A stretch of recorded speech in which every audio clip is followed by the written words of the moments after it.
আমাদেরকে একটু জানায় দেন, আমাদেরকে একটু বলেন তো আল্লাহর ঘরে যে আমরা আসলাম আমাদের কি সওয়াব, কি আমরা পাবো?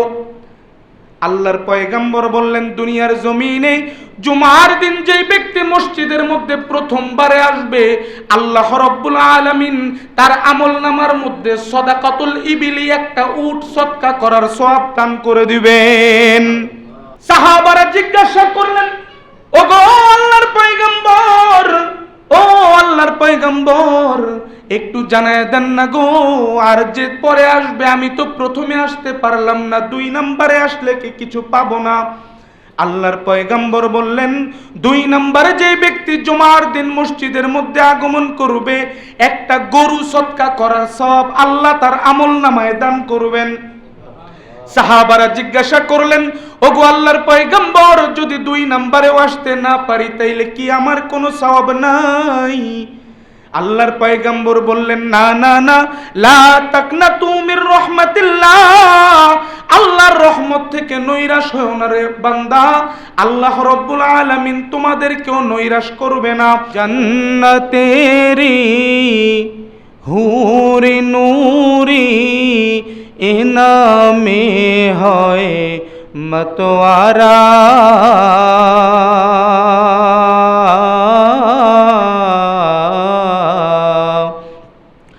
সর্বদাই বসে নাম করছে তারা সাধনা, লা ইলাহা ইল্লাল্লাহ, লা ইলাহা ইল্লাল্লাহ, লা ইলাহা ইল্লাল্লাহ, লা ইলাহা ইল্লাল্লাহু মুহাম্মাদুর রাসূলুল্লাহ সাল্লাল্লাহু আলাইহি ওয়াসাল্লাম। আলহামদুলিল্লাহ, আল্লাহ রাব্বুল আলামিনের দরবারে অসংখ্য অগণিত শুকরিয়া আদায় করতেছি। এই মহান মালিক আমাদেরকে জুমার নামাজ আদায় করার লক্ষ্যে মসজিদের মধ্যে আগে আগে সমবেত হওয়ার তৌফিক দান করলেন। ওই মহান মালিকের দরবারে শুকরিয়া আদায় করে সকলেই বলি আলহামদুলিল্লাহ।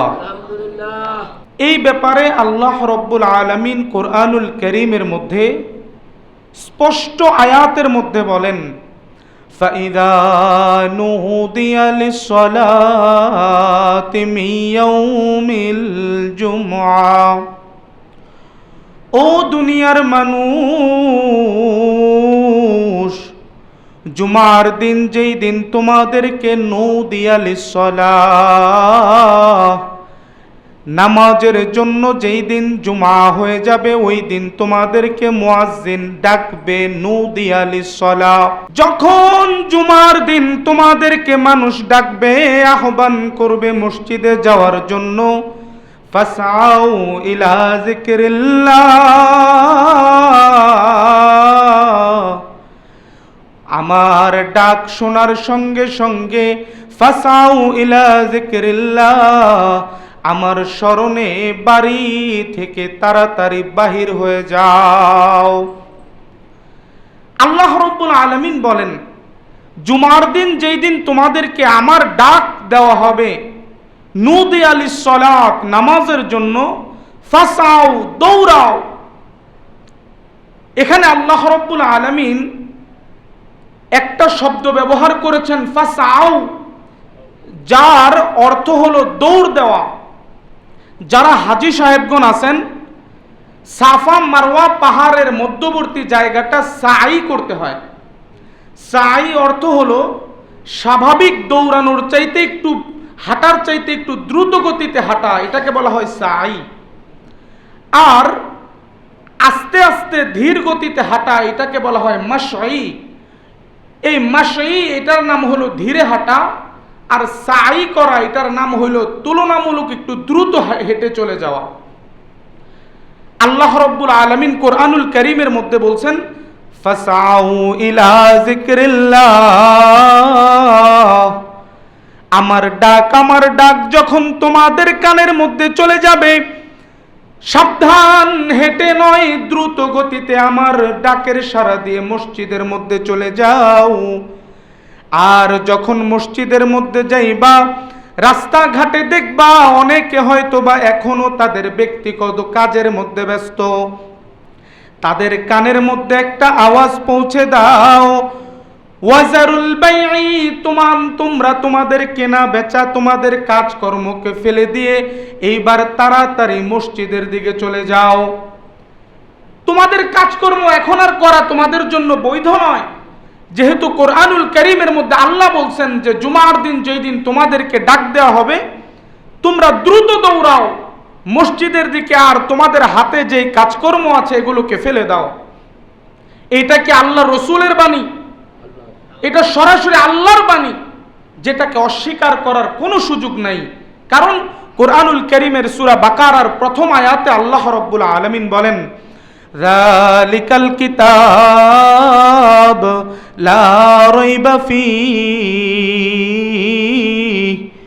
কোরআনুল কারীম এটা এমন কোন সাধারণ কিতাব নয়, এটা এমন একটি বৈশিষ্ট্যপূর্ণ কিতাব যেই কিতাবকে অস্বীকার করার কোনো সুযোগ নাই, অস্বীকার করার কোনো সুযোগ নাই। এই কারণে আলোচনার একদম প্রারম্ভিক অংশে প্রথমেই আপনাদেরকে, যারা মাইকের আওয়াজে দূরে আওয়াজ যাচ্ছে, বাড়িতে এখনো যারা বসে আছেন, বিভিন্ন কাজে কর্মে আছেন, আপনাদের কাছে আগে আল্লাহ রাব্বুল আলামিনের কোরআনের একটা আয়াত শোনায় দিলাম, আপনাদের কাছে আল্লাহর দাওয়াত পৌঁছায় দিলাম। যারা মসজিদে এসেছেন তাদের ফায়দাটা পরে বলবো, আর যারা এখনো আসতে পারেন নাই, আল্লাহ আপনাদেরকে আজানের মাধ্যমে ডাক দিয়েছেন, দ্রুত আপনারা মসজিদের মধ্যে আসবেন, এটা আল্লাহর দাওয়াত আপনাদের কাছে আমি ইমাম হিসেবে পৌঁছে দিলাম। এরপরের কথা, যারা মসজিদে চলে এসেছেন তাদের কি ফায়দা হবে, তাদের কি লাভ হবে? قال رسول الله صلى الله عليه وسلم من جاء أولا في المسجد يوم الجمعة هو يقوم يوم الحشر كالشمس। কিয়ামতের দিন অনেক লোক একসাথে জমা হয়ে যাবে, অনেক লোক একসাথে জমা হবে। একদল লোকের চেহারা সূর্যের মতো ঝলমল করতে থাকবে। হাসরের ময়দানে সবাই জিজ্ঞাসা করবে, ও ফেরেশতারা শোনো না, ওই যে লোকগুলি দেখা যায় যাদের চেহারাটা সূর্যের মতো ঝলমল করে ফেরেশতা, তাদের এই চেহারাটা সূর্যের মতো হওয়ার কারণ কি আমাদেরকে একটু জানাও না। ফেরেশতা ডাক দিয়ে বলবেন, ও দুনিয়ার মানুষ শোনো না, যেই লোকগুলি মসজিদের মধ্যে জুমার দিন সর্বপ্রথম যে আগমন করত আল্লাহর পয়গম্বরের মাধ্যমে, তোমরা কি শোনো নাই? হুয়া ইয়াকুমু ইয়াউমাল কিয়ামাতি কাশ-শামসি, সে হাসরের ময়দানে কিয়ামতের দিবসে যে দাঁড়াবে তার চেহারাটা সূর্যের মতো ঝলমল করতে থাকবে। এরপর কিছু মানুষ জিজ্ঞাসা করবে, ও ফেরেশতারা এবার বলো না, ওই যে দেখা যায় কিছু মানুষের চেহারাটা চাঁদের মতো ঝলমল করে, ও ফেরেশতারা বলো না, ওই যে চাঁদের মতো ঝলমল করে তাদের চেহারাটা এমন হওয়ার কারণ কি? এরপরে ফেরেশতা বলবেন, আল্লাহর পয়গম্বর কি তোমাদেরকে জানাই নাই? মান জাআ সানিয়ান মিন ইয়াউমিল জুমআ ফিল মসজিদি ওয়া ইয়াকুমু কাল কমারি, সে দাঁড়াবে তার চেহারাটা চাঁদের মতো ঝলমল করতে থাকবে। এরপরে আরো কিছু মানুষ যে দাঁড়াবে, ফেরেশতারা জিজ্ঞাসা করবে, ও ফেরেশতারা বলো না, কিছু মানুষ যে এইবার দাঁড়াইলো তাদের চেহারাটা কেন তারার মতো ঝলমল করে? এইবার ফেরেশতা আবার বলবে, তোমাদেরকে কি নবী বলে নাই? মান জাআ সালিসান আও আখিরান হুয়া ইয়াকুমু ইয়াউমাল হাশরি কাল কাওয়াকিব, যে ব্যক্তি 3 নম্বরে আসবে এবং তারপরে আসতে থাকবে তাদের চেহারাটা চাঁদের মতো না, তাদের চেহারা তারার মতো ঝলমল করতে থাকবে। এইবার সাহাবারা আল্লাহর পয়গাম্বরকে হাদিস শুনে জিজ্ঞাসা করলেন, ওগো আল্লাহর পয়গাম্বর, খালি হাসরের মাঠে যে চেহারাটা ঝলমল করবে আর কি কিছু দিবে না আমাদেরকে? আল্লাহর পয়গাম্বর দুনিয়ার জন্য রহমাতাল লিল আলামিন, রহমত বানায়া এই দুনিয়াতে আল্লাহর পয়গম্বর পাঠাইলেন। দুনিয়াতে এমন কিছু মানুষ আল্লাহ বানাইছেন যে মানুষগুলির অটোমেটিক আল্লাহর পয়গম্বরের জন্য মহাব্বত বেশি। দুনিয়াতে এমন কিছু মানুষ বানাইলেন যেই মানুষগুলি আল্লাহর পয়গম্বরকে ভালোবাসে বেশি। দুনিয়ার জমিনে এমন কিছু মানুষ বানাইছেন যেই মানুষগুলির অন্য মানুষের প্রতি মহাব্বত বেশি। আল্লাহর পয়গম্বর বলেন, আনা রহমাতাল লিল আলামিন, এই দুনিয়ার মধ্যে আমি হইলাম রহমত স্বরূপ। দুনিয়ার যত মানুষ আছে সবার প্রতি আমার দয়া, আমার মহাব্বত বেশি। এই কারণে তোমরা যে জিজ্ঞাসা করলা আরো কিছু আছে কিনা, হা হা আছে, তোমাদেরকে এবার জানাই। আমাদেরকে আল্লাহর পয়গম্বর প্রথম হাদিসের মাধ্যমে জানাইলেন যে যারা মসজিদের ভেতরে আগে আসবে তাদের চেহারা সূর্যের মতো হবে, যারা দ্বিতীয়তে আসবে তাদের চেহারা চাঁদের মতো হবে, যারা 3 নম্বরে আসবে এবং পরবর্তীতে আসতে থাকবে তাদের চেহারাটা তারার মতো হইতে থাকবে।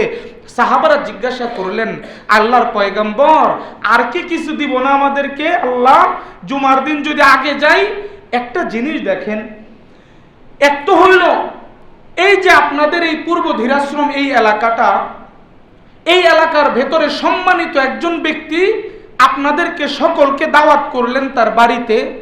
আপনারা তার বাড়িতে একটা গুরুত্বের সাথে যাবেন, কিন্তু আগামী সপ্তাহে যদি আমাদের মাননীয় প্রশাসক সাহেব, আমাদের মেয়র সাহেব যদি আপনাদেরকে দাওয়াত করেন, আমার মহল্লার বিশেষ ব্যক্তির দাওয়াতে যাওয়ার চাইতে কিছুটা গুরুত্ব তো ওইখানে বেশি থাকবে। যদি এমন হয় যে ওই দাওয়াতটা সরাসরি প্রধানমন্ত্রী দিয়েছেন, প্রধানমন্ত্রী মাঝে মাঝে বিশেষ পুরস্কার দেওয়ার জন্য গ্রাম অঞ্চল থেকেও কিছু কিছু মানুষকে ওই গণভবনে দাওয়াত দিয়ে থাকেন যে আপনি আপনার এলাকার মধ্যে একটা বিশেষ কাজ করছেন, আপনাকে আমার গণভবনে দাওয়াত দিয়ে কিছু পুরস্কার দেওয়া হবে।